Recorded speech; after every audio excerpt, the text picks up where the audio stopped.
আমি মানে ৰোজা ৰাখিছিলোঁ, এয়া ইফতাৰৰ যোগাৰ মোৰ লগৰকেইটা ৰাখিলে আজি। সিহঁতৰ লগত বহি আজি একেলগে ইফতাৰ কৰিম বুলি আহিলোঁ। ইফতাৰ যোগাৰ আমাৰ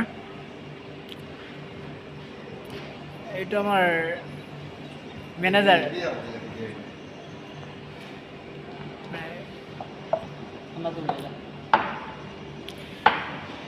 মই কিন্তু এটা মিছ কৰা নাই, প্ৰথমৰ পৰা ৰাখি আছোঁ। আজি মানে লগৰকেইটা ৰাখিলে মোৰ লগত।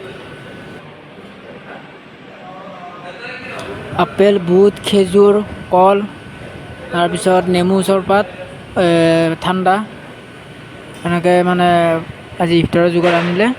আজি ইফতাৰ কৰিম এতিয়া ভালকৈ। এয়া আমাৰ মানে ইফতাৰৰ যোগাৰ আৰু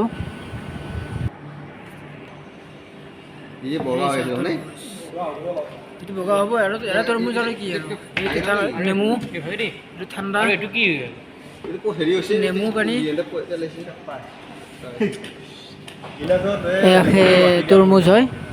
ইয়াৰ তৰমুজ কি আৰু ঔষধ বোধ নাই, তেওঁ খাইছোঁ।